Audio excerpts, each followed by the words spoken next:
Siyakhuleka abantwana bethonga, siyakhuleka emagumbini amanomhlaba, enhla nasenzansi, eningizimu nemaphakathi, empumalanga nasentshonalanga. Siyathemba-ke leni sibukela khona abantwana bethonga, siyafika, siyazwakala, siyanamukela ekhaya likamoya, siyanamukela kwi-University enkulu yakamoya.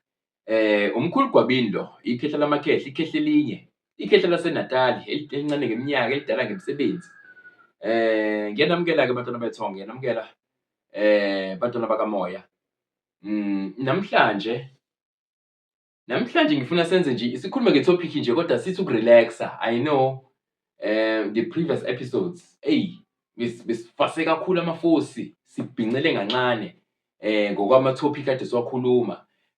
Banyakazisekile abantu abaningi, banyakaziseke kakhulu kwezinto besikhuluma ngazo, cause abaningi bebe-relate kakhulu kuma-topic ethu nangendlela kade umkhulu Gwabini wapresenta ngayo, ewathula ngayo kuthina as i-audience yeNdwana Media and Podcasting. So namhlanje ngifuna sithi nje on a lighter notes, kodwa-ke akuhleli kulula kakhulu kwakamkhulu Gwabini, kwakamoya, yikho into elula kamoya. Kepha ngizoyipresenta nje ngirelaxile nami, amaphapha phansi, angikho uptight. So ngizokhuluma la bantwana bethonga ngokugeza, ukugeza.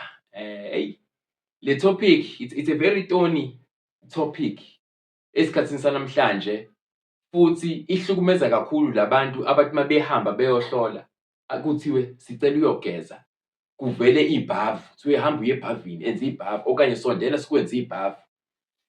Abantu bayakhuluma la ngaphandle, abantwana bethonga, futhi bakhuluma kufanele ukuthi kanti lamabhavu kuyoke kufike isikhathi le ingadingeki khona ukuthi umuntu ageze. Lowo mbuzo-ke mawusawuzwa okokuqala nje, usawuthatha at face value, ungacisha umuntu ombuzayo umphendule ungakacabangi kakhulu, kanti ukumphendula kwakho usuzoba budedengu, ungamphenduli ngendlela ezomakha imfundise. So I have decided to make this video, this episode,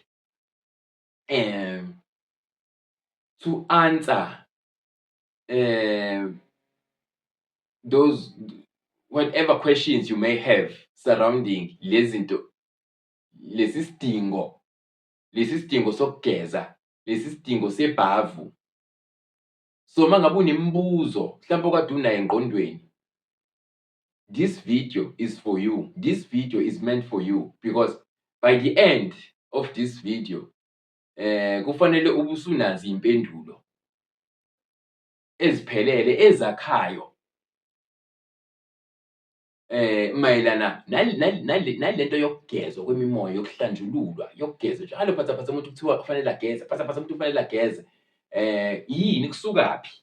Ijulile-ke abantwana bethonga leyo kugeza, ijule kakhulu leyo kuhlambulula. One, kumele uqale u-understand umlaphi osebenza naye. Akekho umlaphi ozothi mangabe ekwenzela iy'nhloli ambulelwe izinto ey'thize, iy'ngqinamba ey'thize obhekene nazo, iy'kweleti ey'thize ezikumele, ebese ethi lo mlaphi woza uzothatha nayi insebenzo, ebese leyo nsebenzo yakhe ingafaki ukuthi kumele uqale uhlanjulule,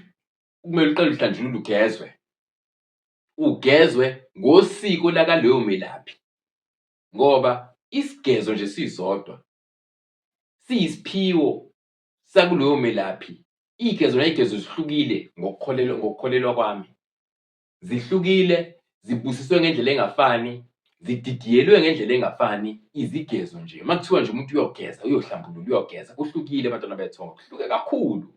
Baningi impela abalaphi, baningi impela abantu abasebenza ngamanzi, kodwa njalo mawufika lapho othize uhlale nendlela yakhe e-unique ayisuke eyamukeliswe yilaba abambethe, yilaba ahamba nabo, kwathiwa wena uyosebenza ngale ndlela. Uma uqala ukusebenza umuntu uyongqongqoza ngale pin code, ngalolu hlobo lesigezo, u-unlock-e izinto zakhe ngalolu hlobo lesigezo, ebese leyo nto iba yisiphiwo abantwana bethonga. So ake singene-ke sijule. Seniya-understand-a-ke manje ukuthi umlaphi uphoqelekile kahle hle ukuthi mawusondela kuyena aqala akuhlambulule, akugeze ngokwakhe, ngokwasethongeni lakubo, ngokubambisana nethonga lakini. nikhumbule ukuthi before ufike kamelaphi, usuke sekuhosheleni imimoya yaconfirma ukuthi no, la sizolithola usizo. Ebese ugcina ufikile-ke kamelaphi. So leso sigezo asuke siprescribe-ile umelaphi ethi no, kufanele ufune udinga ibhavu. Mhlawumpe ibhavu lomfula ohambayo, mhlawumpe ibhavu esizibeni, mhlawumpe ibhavu empophomeni. Kuyahlukahlukana. Mhlawumbe futhi athi yena ibhavu kodwa kube kuhlanganisa iy'gaba ezahlukahlukene zokugeza. So kubalulekile-ke abantwana bethongo ukuthi umhloniphe umelaphi ngalelo bhavu asuke elisebenzisa, ngalelo bhavu asuke ezoliprescribe-a ekuqaleni ukulungisa iy'nkinga zakho. Ngoba usuke ufika kuthina namathunzi, ney'ngcabo zakwezinye iy'ndawo, nemithi ekwi-system yakho yakwezinye iy'ndawo, ne-aura nje-ke esuke ikombethe yakwezinye iy'ndawo. Ebese kuba-ke nalamathunzi-ke osuke uhamba nawo, ahlale sivele siwahabule. Amathunzi bantwana bethongo into esiyihabula cishe mihla namalanga. Cishe mihla namalanga ngoba ziningi iy'ndawo, maningi amakhona esihamba kubona, ziningi iy'ndawo ezingenawo ama-street lights ezimnyama esibuye sizihambe. Angeke lokho sikubalekele, kuliqiniso. So kukhona indawo ozokuhamba udlule kuyona uhabule nje izinto ezingahlangene nawe. Uy'habule ngesimo sokuthi umzimba wakho ngaleso sikhathi usuke uweak. Lezi zinto ebese zithola i-host le mimoya ebese ziyakhela. Kube nje into oyi-inherit emgaqweni. Ikunamathele wena ikuhaqe. Ihambe nawe. Ngesikhathi ihamba nawe kuqhubeka isikhathi, iyakhula la kwena iyadlodlobala. Because remember, le mimoya emibi esiyihabulayo, le mimoya emibi esiyaye siyeqe emigaqweni nasemasangweni emakithi, inhloso yayo ukuthi iyakhele kuthina ebese ifida kuthina, ikhule ikhule ukuze ekugcineni yenze kahle lezi nhloso zayo zobusathane, zobumnyama, zobuthakathi, zokuthi sihlehlele emuva.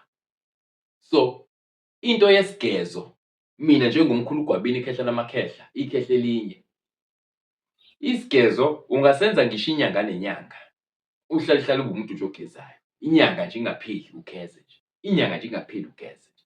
So ngifuna siyi-unpack-e kahle, siyi-understand-eke lento yesigezo. Sesikhulumile-ke ngokuthi why ngampela kube khona isidingo sesigezo. One, umelaphi usebenza ngaso isigezo sakubo asiphathiswe abantu abadala. Before akwamukele esigodleni sakhe, before akwamukele kuyinsebenzo kuma-treatment akhe, kufanele aqale ahlambulule ngokwakubo, ngokwamandla anawo. Two, kufanele ngampela kuhlanjululwe because nani as abantu abanjani abasuke bezolashwa, nisuke niqhamuke ey'ndaweni ey'thize, ezinye suke sizibonile masenza iy'nhloli, ezinye suke mhlawumbe singambulelwanga zona.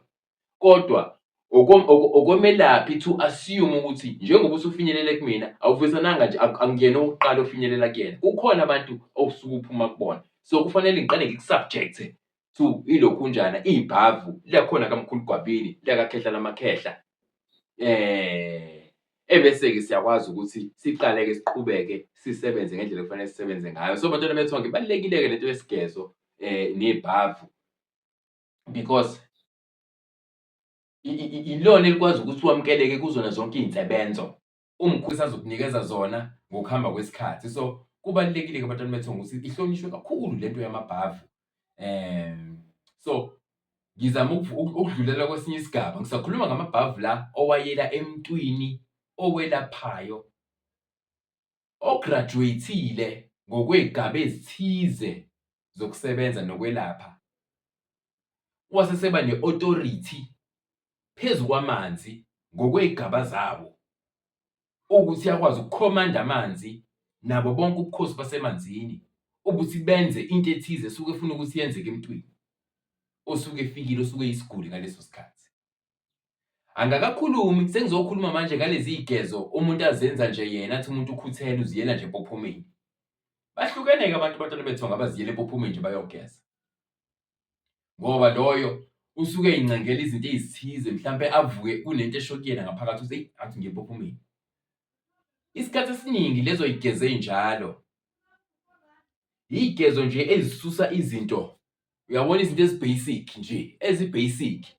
Kepha kukhona iy'gulo, kukhona imimoya ongeke uzithintele wena ngokwakho, ngokuthi nje uhambile wayogeza.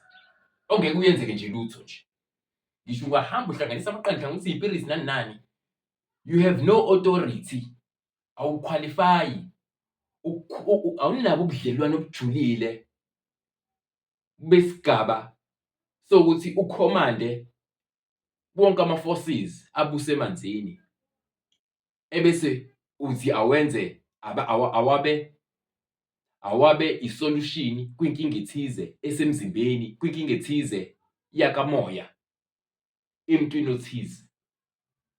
Ijulile bantwana bethonga le yezigezo nezinto zakamoya. Ijule kakhulu kakhulu kakhulu kakhulu kakhulu. So lezo yigezo osuke uzihambela zona uzenzela, igezo nje ey'susa nje, yabo, ubukeke ebantwini ube right, kodwa khona iy'nkinga ezingapheli. Uzokunothisa lokho ukuthi khona iy'nkinga, omunye uyashasa umkhulu nje ayivisit iy'mpophoma, ayivisit religiously, kodwa manje I'm not seeing any changes, I'm not seeing any progress ohambweni lwami. Yes, kufanele ungaliboni any progress ukuthi awukakabi sesigabeni, awunayo i-authority yasemanzini. Amanzi ayathwaselwa bantwana bethonga, amanzi ayathwaselwa. Kuney'mpande zakhona zasemanzini ekufanele ufuze ube usuke wazidla, waziphuthula, waziphakamisa ngey'nkambi ey'thize before ube ne-authority, before kube khona umuntu okwazi ukukuphupha, aphuphe umgulugwabini, angiphuphe ngimise esizibeni.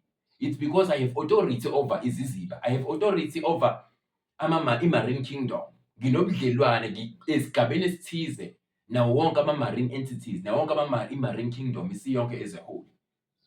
Lezo zinto ziyathwaselwa bantwana bethonga. So uyamhlonipheka umuntu ozokusubjecta to ibhava athi woza, kepha suqale sikugeze, sizokugeza kanje kanje kanje, ngoba isikhathi esiningi lowo muntu usuke ekwi-level ethize ye-authority eku-operatheni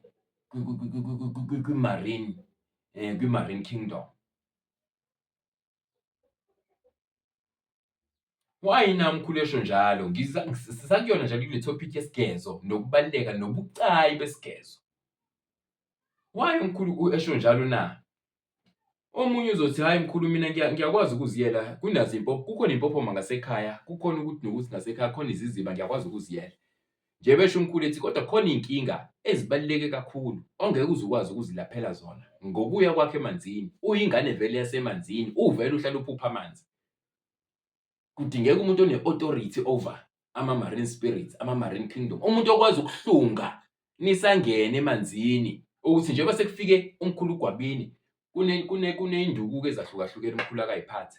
Enye yazo le engeke ngithi mangabe ngifika ngizosebenza emanzini, le nduku le ngifike ngiyihlome kuleso siziba engifika kusona. Ngisuke sengistempa i-authority yokuthi mina khehla lamakhehla, khehla elinye, mina ngane yasemanzini, ngizibongeleke ngokwezigaba zami zasemanzini. Sekufike mina-ke. So by virtue of lokhunjana pinning this lokhunjana phansi kujule esizibeni, immediately, automatically, yonke le mimoya engemihle ebusayo kule kingdom, because emanzini akubona ubungcwele kuphela obusemanzini, akubona ubukhosi kuphela bokukhanya obusemanzini, kuhlangene konke, okumnyama okukhanyayo. So uyayibona ke ibaluleke kanjani indaba yesigezo. Ugezwe umuntu one-authority emanzini. Ukuzigeza nje uwedwa akwanele, ngoba uzofika wena ungaligcini usiko lakhona, kuphamba nenkomishi, uvesane uyo-inherit iy'nkinga ezintsha sha ongakaze uze ube nazo empilweni, ubuye nazo. Ama-kingdom, imibuso iyavukelana lapha emanzini, iyavukelana. Umbuso wobumnyama ufuna ukudominator, umbuso wokukhanya nabo ufuna ukudominator. So that is how we come to have mhlawumbe iprice ethize yezigezo, because umuntu usuke eseazi ukuthi le ndawo ngiyisa kuyona mhlawumbe akungeni noma ubani khona, kodwa mina ngizongena nawe. Le ndawo ngiyisa kuyona ukuba uhamba ngokwakho ubungasungabuyi wena, Kodwa ngoba usuhamba nomkhulu Gwabini sohamba sizongena siphume. That is how we come to have i-price tag kulento. Uyabo? Ngoba usuke usuthwelwe ukuhlonipha kwami lamanzi, usiko lami engiligcinelayo lamanzi, ubumnene, ubumsulwa. Esikhathini samanje bantwana bethonga, mhlambe lena ngeke sengithi nje chip in this point because it's very important and relevant kule topic. Amathonga manje, amadlozi amanje, njengoba sikwi-era, sikwi-age yokuthi amadlozi amanje asethanda ukuzenzela. Asey'phuphisela abantu babo, abayalela abantu abazoya kubona, lowo ngesikhathi umphupho kuMkhulu Gwabini, kukhonjisa ukuba msulwa kwakhe, nokuba mnene kwakhe, nokuhlambuluka kwakhe, namandla, ne-level asekuyona ey'ntweni zakwa-marine ekusebenziseni izinto zonke nje zakwi-marine kingdom. So, awumphuphe, akulona iphutha noma isiphazamo ukuthi usuke umphuphile. Usuke utshelwa abakini ukuthi ngokwakamoya, nangu umuntu osahlambulukile. Ngokwakamoya, nangokusebenza nangu umuntu osawumuntu ophethe into yangempela ekhona. So, ibaluleke kakhulu-ke abantwana bethonga leyo ukuthi asiyihlonipheni le yesigezo. Sibalulekile isigezo, noma ikangaki isigezo siyohlala sibalulekile ngoba kuningi esikuhabulayo endleleni, kuningi esikuhabulayo ebusuku silele. Ngoba abanye bethu ebusuku ngesikhathi silalisa imizimba, kukhona abaningi bethu abangalali, bayaqala bayathravela. So, uthole ukuthi umuntu uyathravela kodwa akayena ngisho umuntu okhulekayo. So, ngesikhathi uhamba emkhathini, ugijima ngamaphupho, uyahabula izinto la emoyeni, uyahabula izinto, uyadla, ubuye uhlale kumatafula adekiwe, uhlale nabantu ongabazi, nidle, ungazi ukuthi kudliwani. Lezo zinto kuye kuhambe ziziveze ukuthi khona izinto osuy'habulile. That is why uma ufike kumlaphi omusha, athi umlaphi omncane, uqale sigeze, sihlambuluke. Usuke ekhulumela izinto ezikanjalo abantwana bethonga. Futhi siyi-understand-e lento as we move along kule journey of spiritual enlightenment. So, kubalulekile isigezo. While kubalulekile ukuziyela uwedwa, kodwa kunezinto ongeke uzuzinqobe uwedwa. Kufanele uzuye emntwini onjani, who has authority over i-marine kingdom, okwazi uku-operator, ahlunge ama-marine spirit. Ngizocela ukuthi bantwana bethonga ngiyibambe la, ngingabi mude kakhulu. Ngithe angeke ngiyenze nje le video ukuze sikhanyiselane, siyi-embrace le journey. Kukhulu esikuphethe, kuningi esingakuphethe ezandleni ekufanele siyokulanda emanzini. Njengamanje, umbuso ovukile, umbuso wamanzi. Izinto ey'ningi are being restored ngokuthi siye kuphi emanzini. Okuningi okudliwe isikhonyane kubuyiseleka ngokuthi senze njani, sihambe siye emanzini, siye kokhokho bethu, okhokho basendulo. Sihambe siyokhonetha nayo yonke imimoya yemvelo, nezithunywa zemvelo. Zicashile zisemanzini into yethu, zicashile zisey'ntabeni iy'thunywa zethu, izithunywa zemvelo, amandla ethu ahleli lapho. Kunabantu nje oxakekile manje, kodwa ukuxakeka kwakhe sekunesikhathi nje kunjalo, kulinde nje usuku oluyi-1 ukuthi aye emanzini, futhi uyothi efika emanzini bamhlangabeze abakubo, ababone. Baningi abantu emkhulu akahambe nabo, bahlangatshezwe nje sisangena endaweni yensebenzo. Athi umuntu ngibona uSibonibani, uqhamuka ugqokile, ujabule, nabo bayakikiza, nabo bayamemeza. Ngisho ngithi mina nakho-ke ukini-ke la. Yini? Ngikuphusha ngobumnene, nangobumsulwa, nangokuhlambuluka kwami kuphela. Ukulapho okukhulu manje sekuhamba nenhlambuluko. Akuseyona imithi ebizayo yo-20,000, yo-15,000 le ebekudayiselwana yona, eqaqa izinto. I-currency enkulu ekulapheni izinto zakamoya, inhlambuluko. Uma uzibona uphupha uMkhulu Gwabini, umphupha ngoba uhlambulukile. Kuzona yonke into ayenzayo, uyenza uvulelekile, inhliziyo yakhe imhlophe imnene, nemimoya yakhe imhlophe imnene, njengoba nje nibona ukuthi konke kumhlophe kwaKwaMkhulu Gwabini. Ngicela ukuyibamba lana-ke abantwana bethonga. Le ngikho emagumbini ami namhlanje, ngifisela ukukhanya, ngifisela okuhle, kodwa budade bumnyama kusala ukukhanya. Lo uMkhulu Gwabini. Asibonane kwi-episode elandelayo. Camagu, Ndawuwe, Ndarama uwe, Lesedi. Siyabonga.